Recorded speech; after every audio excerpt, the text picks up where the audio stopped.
Hi, I'm Vicki Hoth from Handi Quilter, and joining me today is Helen Godden, all the way from down under Australia. Welcome, Helen. Thank you. I swam all the way here, Vicki. I hope the water was good. It was fine. Thanks very much. Good. Well, thanks for coming. Now, Helen has jumped into the coloring book craze and created a coloring book for quilters, which I think is amazing. So you have just embellish this with all the different things in elements. I'm just going to hand it over to you, and I just want you to tell us everything. Sure, thanks Vicki. Well, this is the new book here. It's called Quilt-a-Doodle-Doo, and it's more than just a colouring in book. I'd seen there's lots of colouring in books out there in the market, and it's like once you've coloured it, now what do you do with it? So I wanted to make it more appropriate for quilters. So it's called a colouring, doodling and quilting book. Okay, so in the book here you've got all the different designs. So for instance here with the rooster, I give you the open design for you to literally practice your doodling in, because we all know that the doodling on paper is really good practice for your quilting. Yes, it is. You hear it over and over again with different tutors. It's practice, practice, practice. So this is what I'm getting the students to do. So if I don't want this size, do you give permission to take this and copy it to any size? Yeah, so you can take this to the photocopier and enlarge this, and that's great then for practicing your doodling, just like I've done here, or then to colour into it, but also to quilt into it. I've done a whole heap of samples for you to have a look at. Oh, I want to see. Yeah, I want to see. I'll take those away for a minute. So once with that design, if you enlarge that by about 140% from the book, 140% larger, you'll make about this 10-inch size block. So this is the book size. Yeah, that's right. And so that is 140% larger. Yeah. Okay. Yeah. And that gives you a 10-inch block. And this is applique, so all the different hand-dyed fabrics, and I've appliqued with the fusible underneath, and then using the quilting to actually stitch the applique down. So I haven't done an additional edge stitch or a blanket stitch or anything like that. So it's very, how do you say that? Raw. So I say raw edge applique, but for you I have to say raw edge applique. That's right. It's a slight accent thing. So the subtitles will appear at the bottom of the screen, Vicki. So if they don't understand. If they don't understand. So this one's all applique. So I'm using all that quilting to actually, add the fabric to the background there. And then you can also do a painted version. So this is using those beautiful Lumiere paints that I use in a lot of my quilts. It's a pearlescent fabric paint, and so it paints over the black in just one coat. There's not doing 2 and 3 layers of paint. So did you quilt this first? No. So the quilting is up on top of the paint. Oh, okay. How did you get, this is black, how did you get the design on here? Okay, so when I've photocopied and made my rooster that bit larger, I've now taken it to the light box or to my window and traced it using a white chalk of some kind. And that'll show through that black? Yes. Yeah, if it was onto the white fabric, of course, you can just trace on the table, but when it's the black fabric, you have to go to your light box or your window. Okay, all right. So, and the trick I love here, those paints. Yeah, but see that little black gap I've left everywhere? Uh-huh. So that's the actual outline of the pattern, but I've left that little black gap. So that's just fabric. And it gives us almost a stained glass look. But later on I'll talk about that little black gap, and you'll see why it's so important as well. Okay. But I do like the look of the well, it definitely defines each one of those feathers or whatever this is, Yeah, okay. All right. And this one's another painted one, but this is using dye. So I paint with dyes. Okay. And it does give more of a watercolour look. So you get the bleeding of the colours into each other. So it's not as defined as the other one, but it's just a different look altogether. Do you quilt this before you paint it? No, I quilt it second as well. Okay. Yeah, so it's paint first and quilt second. Okay. That's how I like to do it. But when I have used the dye on any quality cotton will bleed. So this is actually muslin fabric. I call it calico at home. It's a muslin, which is an inexpensive fabric, but it's got all that sizing in it. And it's the sizing that allows us to paint with the dyes and the dye not bleed beyond where we want it to go. All right. Yeah. Okay. And then of course there's couching. Couching, oh my goodness. You know I That's love to all couch. Yarn. It's all mainly acrylic yarn, variegated, so you're getting all these different colours through there. And I love the couching, as you know, and the couching because you're using the yarn, it actually fills about 1/4 inch at a time. It's filling very quickly. So I actually call this yarn paintings. It's like thread painting, but it's yarn painting. That's fun. That is really yeah, fun. adds a lot to Using it. the couching feet on the Sweet 16. Yeah, absolutely. And those couching feet work on any of the Handi Quilter machines. Yeah, so if you're not a Sweet 16, you're a stand-up, it works. If someone was clever enough to digitise my patterns, I guess they could actually do it as a pro stitcher as well, as a stitch out on the pro stitcher. Yes, you could. Yeah. I'm not that clever. That's your department. I'll take care of that. Yeah. All right. So then here's this sample here where I have enlarged it by 250%. So from that design in the book. Oh, you really went big. 250%. And that brings this up to about an 18 to 20 inch block. Okay. So then this could be used for a cushion or for a bag, or I've actually joined 4 together here to make a little mini quilt. So there are other animals The or book has fowl. 12 designs in it. So there's the rooster. And let's flip this over so you can see the fox. What does the fox say? That's what does the I fox love say. the way you left his paws unquilted. Well, I think foxes have got little white feet, Yes, haven't they? yes. See, we don't have foxes at home. Oh, So I'm rather fascinated by foxes and their big tails. Okay. So I really have exaggerated these shapes, but it's all part of the fun. And you've got these areas to work into. So it's a great way to practice your free motion quilting and to think about what patterns can fit in what spaces. Yeah. what else have we got on this one? On this one, We have to show all of them. Oh, the owl. Owl. this is What a Hoot. This is the little owl. Is this a quarter moon or is it just the shine of the moon? That's just the shine with The the shadow. craters on that side, and I've even added a little star border there. Each one has its own definition, its yeah, own a bit of theme. fun. Yes. And then And this one's cute called bird. Tweeting. Okay. That's just a little Tweety pie. And you've added that extra piano keys on the outside just to kind of help frame it. Yes. So this is a four block This quilt. actually comes together with the 4. It's got the sashings in between. Yes. So this is just the cream on cream to give that texture. And you know me, I'm not good at straight lines, so I always do a deliberate curved line to border or frame something because I don't do straight very well at all. I think it looks great, So there you go. those curved lines. Okay, so what's the next step? So I've got it, I've enlarged it to Yep, the so size that I let's- want. okay. And so there it is enlarged. So here it is enlarged. Okay, and Okay. then what do I do? So then I've put it underneath some cream fabric, Okay, and then I've used a permanent marker of some kind, black marker. just a black marker, to trace that design. And because it's the white fabric, I can see that photocopy underneath that pretty easily. So I'm seeing a little bleeding. So that's going to bother some people that Yeah. this bleeds a little bit. Yeah. How do you handle that? Well, I guess you could try different markers and see which one doesn't bleed. Certainly when I'm working on the muslin fabric, it has the starch and so it doesn't bleed.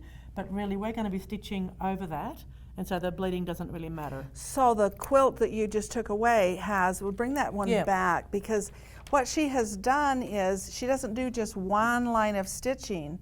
She is doing lots of lines. So by the time you're finished overstitching, that just helps give that a little bit more depth. Makes it a little bit darker. So you don't Yep, even see That's right. the. I don't think anyone really notices. I that would it's have never a not seen permanent it marker here. unless I show you. Yeah. And that's how I've coloured in the eyeball as well. A few little things like the little nostril hole on the bird. I've just done that with the permanent marker. It certainly makes it easier if you are writing a word or a name or something on there. Do it with the marker and then quilt over it. So it totally fixes that. Yeah, And it's not a problem. So that little bit of bleeding is not bothering Okay. me at all there. So All right, well, so the first thing you're going to do, now that you've got it this way, do you spray glue it or do you pin? whatever your choice is. I think this has been sprayed, but absolutely you could pin it, but it's a very small piece. This is only 22 inches square, so that's fine for the Sweet 16 there. It's really not going to go anywhere. It really doesn't need much Okay. pasting or anything. Well, I'm going to pull out the paper And so the first thing you would do is do all of these black lines. You would Yes. stitch that how many times? Once? Just the once, but it doesn't matter if you have to backtrack because you need to get back to a different area. We are more than likely going to be stitching over those lines numerous for times traveling. anyway, just to travel to get somewhere else. I'm all about keeping that thread as continuous as possible. It just means you're not having to deal with all those ends, and it doesn't matter if we go over something once or twice. That's quite okay. Okay, so how do you prepare your machine? So because we will be doing quite micro quilting this time, so all those typical patterns I love, but doing them on a much smaller scale. So I'm going to slow that machine down for a start. To what speed? Well, about, I'd say between 25 and 35. Okay, so Helen's a fast quilter, so 35 It's is slow. pretty slow. I talk fast and I quilt So fast. you're not using stitch regulation, you're just using the manual mode, Yes. and then you'll be regulating your stitch length, okay? So that I can just put my foot on that pedal and just know that the machine is going at the right speed for me. So I'd say for most people it's between 25 to 35 because you're Okay. doing micro quilting. And typically what I see with beginners is the more they're concentrating, if they get their nose close because they're really concentrating on a fine detailed pattern, they lose their foot pedal. The foot pedal will come off and suddenly they're getting quite big, ugly stitches and not forming those nice little shapes. Okay. So getting Shorter stitches so you can get the round. That's right, because we're talking small. Yeah. Mhm. So I've also put the open toe foot on because I really want to see what I'm doing. That just gives you Love that that little foot. bit clearer view Yeah. than the Anytime I closed. do micro quilting, Yeah. that foot comes on. Yeah, and now that Yes. we can change the feet, you might as well take advantage of that and change the feet over. Yes, Yeah. okay. And then I've got just the black thread on and a bobbin. I've checked my tension. So what size thread? What weight of thread? I think I've actually got a so fine on here. So a which 50 is, weight that's thread. a 50 weight, but you could go a bit heavier. You So wouldn't go finer. No, I'd probably go heavier if anything, just to make the quilting show off. Okay. This is about showing off your quilting. We're not doing cream on cream or blue on blue and trying to be subtle. So those quilters that are starting this is pretty scary to put such a contrast color of thread True. on their white. It is. That's what's nice about being able to stitch over. If you bobble on the line, you can stitch, and I meant to Smooth do it that. out. I Yeah, meant to do that's right. that. Yeah. And if so- worse comes to worse, you can get that permanent marker and do a little correction, like a little, Oh, a little like it neatening went up further. Yeah. Okay. A little bit of a neatening Hey, up. there's some cheating going on Yeah, here. don't leave home without a black marker. They're very useful for all sorts of things, okay? All Yeah. right. Well, we'll pretend that all of this has been stitched, and so then you would go into the fill. Is that correct? Yes, yes. So the Stabilize first job it? would be to stitch over every line, and that stabilises the whole piece, and then you don't have to have your pins or anything else. Okay. So the first one I want. Can I just ask you to do? Sure. The first thing I want you to do is I want you to do that. I knew you'd ask for that one. The cross, like That's the my puzzle. jigsaw puzzles. Your yeah. jigsaw puzzle. Yeah. She has a name for every one of these designs. Well, in actual fact, if people want a hand with all the different designs, we have got the Handi Quilter DVD, 50 styles of quilting that we've And produced. there it is. They're all in there, so you can go Okay. through those 50 styles and work along with me and add all those into here. So this can be a great project to use that DVD and practice all And these so does it. different It's a styles. DVD with you quilting, Yep. showing how the path, so they know how to. Awesome. Yep. Okay. All 50 of them. All All 50. 50 of them. Okay, so let's start with the jigsaw jigsaw puzzle, puzzles. and I'm assuming that will be in here and there. Yep. And so Okay. people are quite welcome to completely copy that design, Or you know, do whatever or just they do their want. own thing. That's right. So, Make it your own. Make it your own. So with things like the jigsaw puzzle, when I'm teaching, it's a lot about, I encourage people not to overuse their markers. Now when I say marker, I mean chalk, marker, these iron away ones, all those different tools you can have. You need a variety of markers to work on a variety of fabric types, and sometimes the washaways are going to work for you, sometimes it's the iron away. There's a whole collection of markers you can use out there. But when I'm teaching, I encourage my students not to overmark every single detail on their quilt.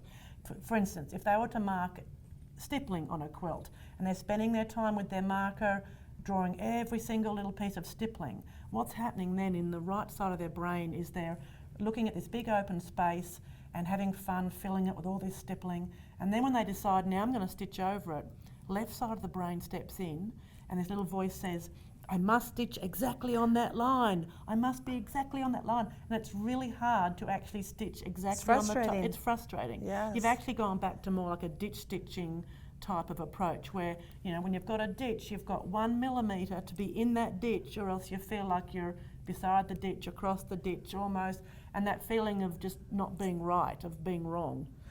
So if they did trace it or draw it on there first before they stitch, if that's what they have to do, then it would be best That's fine. to use some type of a marker that will wash out or away, iron. Yeah. And truly, whatever they do at home is, you know, in the privacy of your own sewing room is up to you. But I'm just suggesting it's very hard to expect yourself to draw the entire design and then stitch over it. So when I'm teaching quilting, I'll talk about markers in general as being using them for guidelines, suggested lines, directional lines, but not drawing the entire thing. Okay. Okay. It's a big issue I have that I try to teach my students. No, I think it's great. Yeah, because you can overdo it. If you've drawn the whole thing on there and then quilted it, we actually could have done the whole thing twice.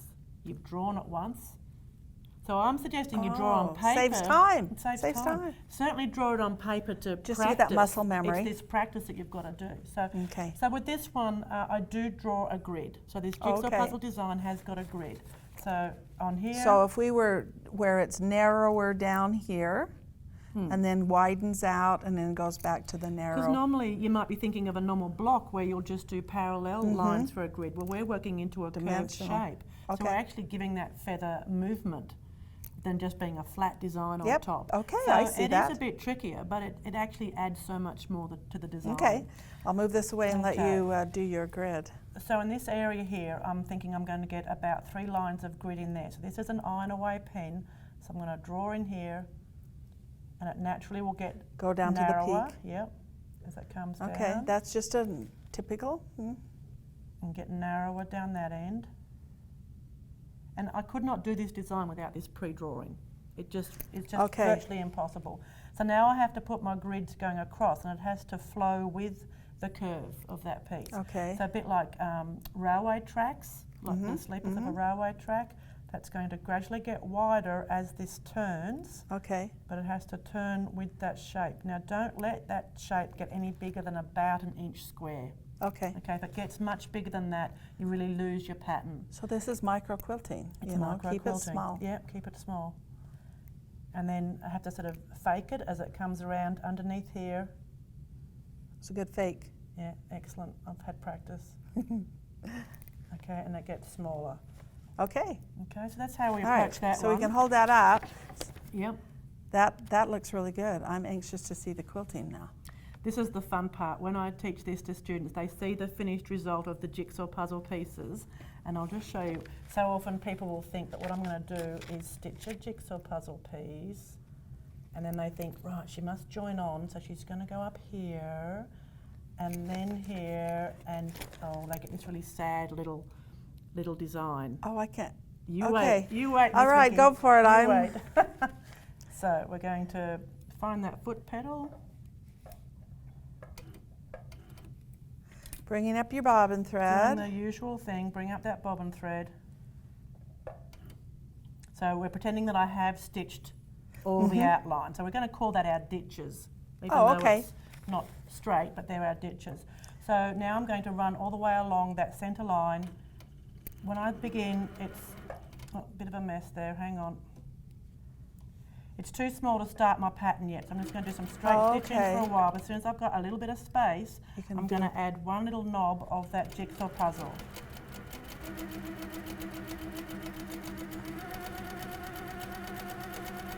Every other one, so you have to remember that. It doesn't actually remember. Oh, you didn't? No, it doesn't actually matter. Because, you know, jigsaw puzzles are pretty random, actually. So as long as you put one little knob in each of the grid sections. Okay. So you complete a whole line. So I'm going to use that ditch to travel down. Then come back this way. It doesn't matter, in or out. So do you use gloves or any type of aid for For a big quilt I will, yes. But I was blessed, Vicky, with enormous, sweaty, lizard-like hands, okay? And look at those thumbs. Oh, they really hold that, okay. Seriously, like, All right. That's the secret to being a good quilter, is those thumbs. Okay. So for a big job I will wear a pair of machingers, but otherwise I have big hands and you can see I spread them out and that gives me a good grip make on the a hoop. job. Yeah, that's right. So I'll complete that whole line. And because that line is going to go away, Yeah. then it doesn't matter if you stay right on the No, line. that's right. It's just a suggestion line, a guideline. Okay, So good. now having done those two, I'll now sneak along my little edge again. Because it's been quilted. Yeah, now that's all too small for me to bother about any detail, right? As soon as I come up here, That one needs one. it's pretty small at this Got point. your travel Got lines. some travel, so I'm using that ditch to get from A to B.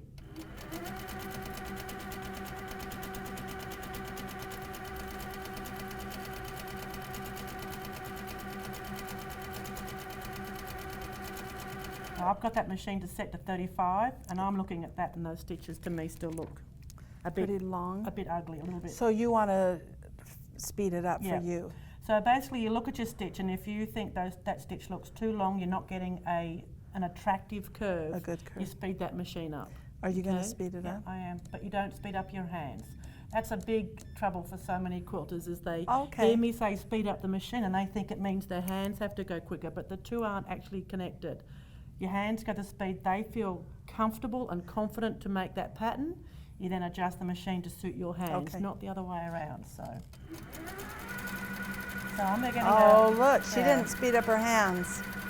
But those stitches are shorter. You're getting Yeah, nicer I'm getting curve. a nicer curve, definitely. Okay. Okay, that's the difference. All right. Well, I know we're not going to finish that because I want to move on. I have some other designs that I want you to Okay. see that she's doing. So the next design I want you to do is I want you to do this one, and I know you have to put those guidelines in again. That's correct. That curve around there. So Okay, so we'll just finish off this little bit here. So we're going to look at that. You can see how that looks, and I can see the longer stitches. And then when you, It improves. yeah, when you The machine was going faster. increase the speed, Yeah. it made it better. All But right. the beauty of this, Vicky, is it doesn't matter whether that little knob is big or small, goes in or out. Every piece fits together, It does. and there's no missing pieces.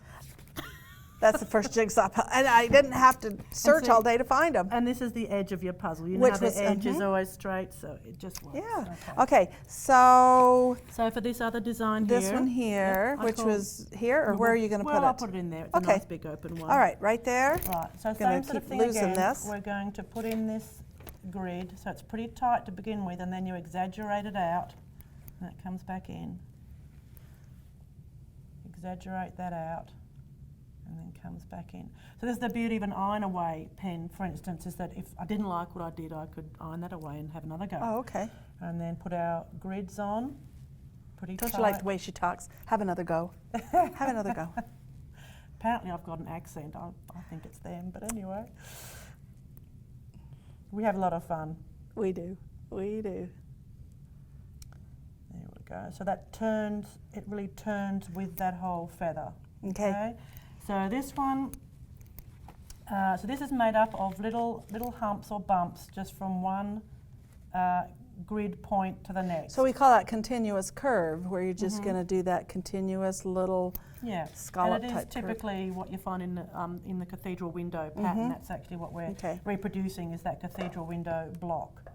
So again, when it's really small down this end, we might not bother with much when it's So just this too one you're small. not going to quilt the line that you just put No, in. no. So try to not It's quilt just the line. You it's can just quilt a it. yeah. I've seen them Yeah, quilted, you can but quilt it, you're going to but- leave that open just Yeah. a little bit there. Yeah, so it's pretty small down this end. Just hump. So just hump and hump along. It's quite a shallow little hump.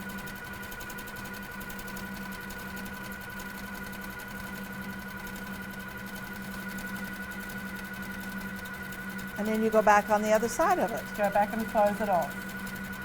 Okay.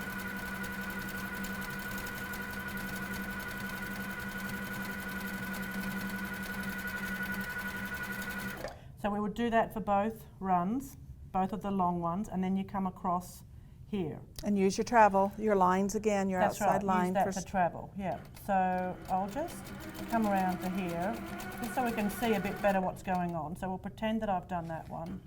And I would come across this way. And down. And then close it off. But the difference is, add that little travel there. It just finishes it off. A little travel there. So you're doing half a shape. Okay, it just finishes it off. And we will do the same when I eventually come back this way. I will do that little half one in here. Oh.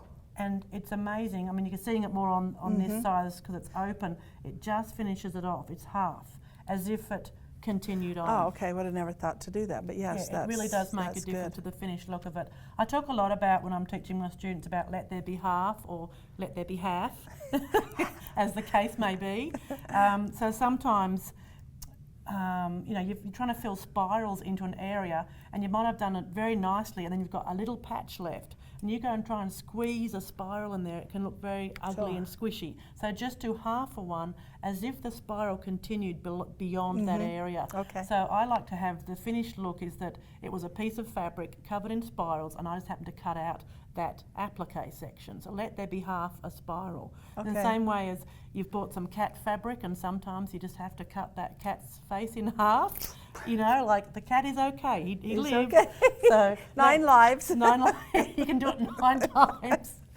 So let there be halves or let there be halves, as the case Okay, I have may be. another one that I want you to show.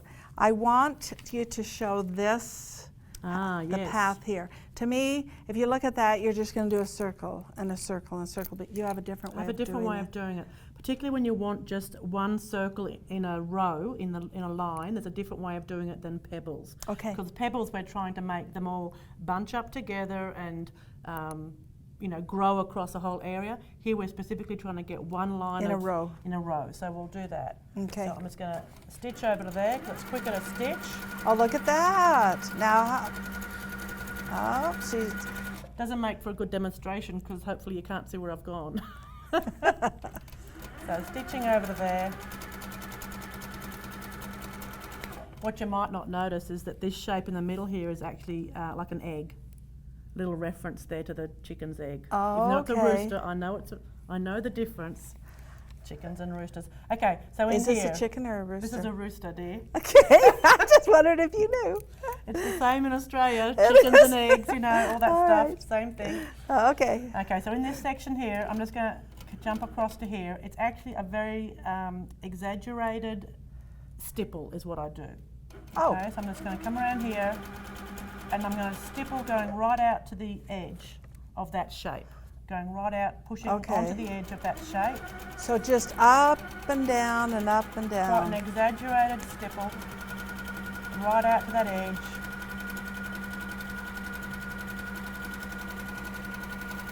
That doesn't look like what it's going to be in the end, does it? And you just went back? Yeah, and then you just close it off. So I'm doing the same thing in reverse, but it closes off that circular shape. Yes. So these are elongated, but you can do the same thing with a circle. Well, they're elongated because it's going around that odd shape. I love that look. Yeah. That is... But in your mind, you are having it radiate from an imaginary point here, because to make that stipple get around that curve. So there's a little bit of thinking there, and this is certainly something that you'd practice on paper. Okay. So you use the book to practice your doodling and get used to that sort of thing.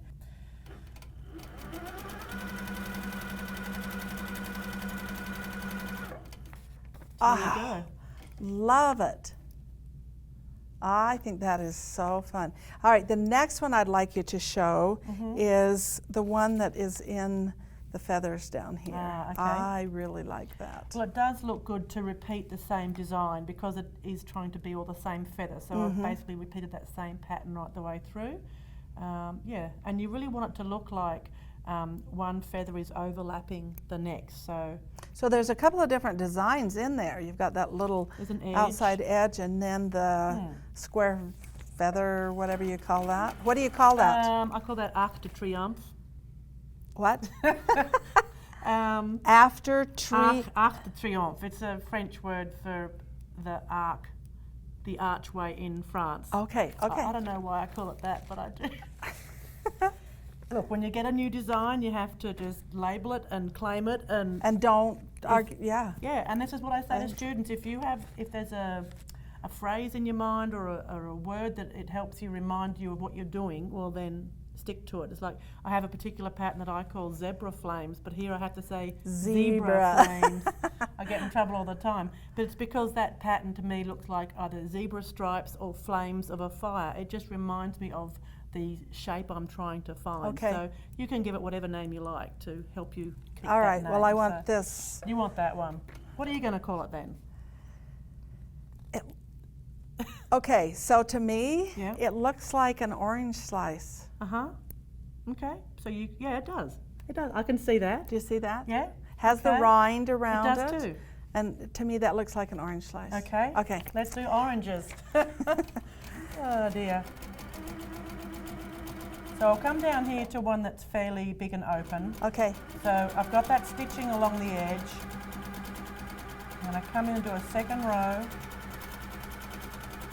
So that's the rind you're making for me. Yep. And then just a little square line backwards and forwards. Oh, Again, that's fun. but it is sort of radiating from this imaginary point again.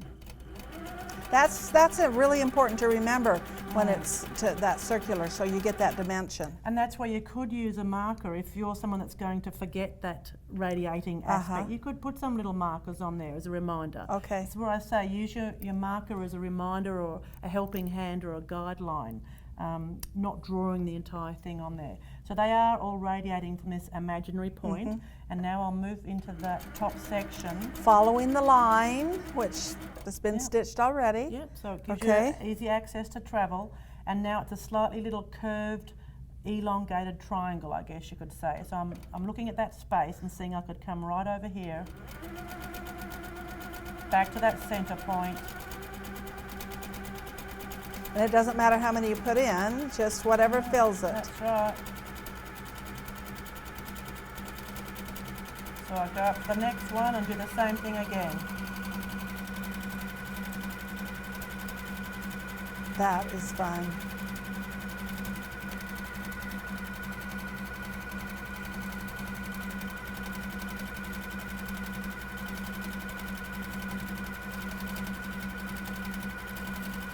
That's really easy.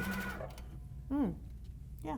Oh my goodness, that looks fun. Yeah, it's going to look great down there. So, one more on this. Okay, what else One is more. The triangles. Ah, okay. Now, Vicky, if you know me at all, you know that I don't do any piecing at all.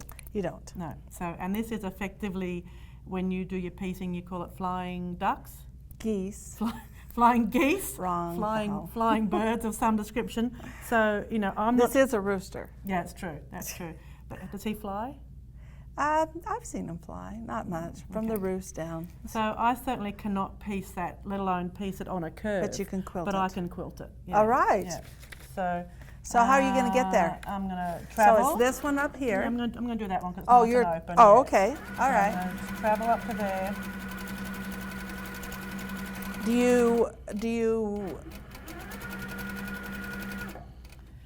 you mark anything So on this one I probably wouldn't, but just for other people to follow, I will mark it. Just it is easier for So you. nothing wrong with marking No, if that's what you need. That's right. So again, this time we'll just do the one centre line. One centre line all the way down the middle. So that's where your peak of your... Yep, right there down the middle. Geese. And now put your railway tracks, Okay. your sleepers across.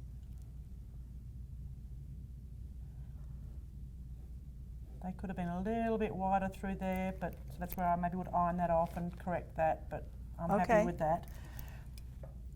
And then you can think about, do you want the flying geese to be the points going that way or the points going that way? Well, I want them going that way. You want them going that way? I do.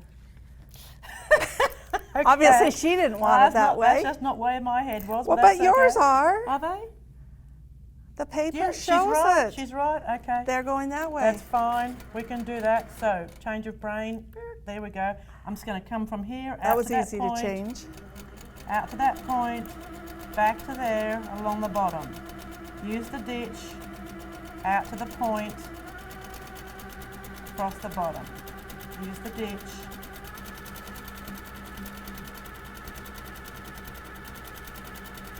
So that line tells me where my point has to go, where I have to come back to, where I have to follow along.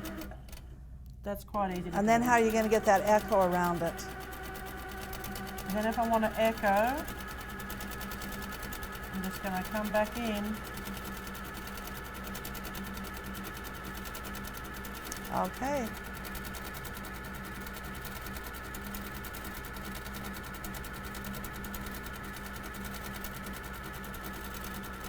And once it's pressed, the lines are pressed off, you're just good, and nobody knows that well, that's gone. That is and wonderful. It's left looking pretty good, especially when it's going in that curve. That looks quite complicated to be able to make that pattern go on a curve. Yes. But by using a little bit of a marker of some kind, it gives you that confidence, and the plan is already done for you. You're not guessing all the way, so it's easier for you. Okay, so do I have your book here? Yeah. I don't have your book. So going through that, this is on the back wall That's here. right. Yeah. And that design is It's a bonus in bonus. this book. Yeah. So if we turn to the back page here, Yeah. there it is. Wow, you could enlarge that and have some fun with definitely that. needs to be enlarged, and then you can paint it, or you could do it with applique. I mean, So if there you it were, is. If you were super clever, you could piece it, but don't ask me to do that, Vicky. Maybe you could do that. But yeah, that was an award-winning quilt for me at home in Australia.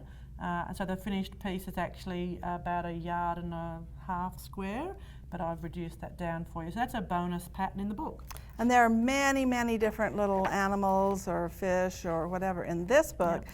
But you have now got, under my pile here, your second book. I've got endless ideas, and they get quirkier and quirkier. Are these, all the designs that are in this book, are they the designs that are in your 50 The quilting styles styles? Yes, yes. Do you have any new designs that you've come up with? I've got a new one I'm working on I'd like to share with you, Miss Okay. Vicky. All right. Okay, let's do that on here. I'm going to move across to here. And, okay. That travel path. Yeah. But actually, I'm just going to cut my thread because I have to get over there. Okay, so this is where I'm definitely going to use my marker, and I'm going to draw a circle on there. Now, you could use your coffee cup or one of our Handi Quilter rulers, but draw a circle on there. So I'm going to call this spirograph. Do you remember spirographs as a kid? Yes, We had them absolutely. at home as well. So this is what I've been practicing in my hotel room on paper. See, I practice it on paper first. That's So good. that I get used to the thinking. Even the and teacher does yeah, this. exactly. That's how you come up with new ideas. Doodling, doodling, doodling. Absolutely, it's all about doodling.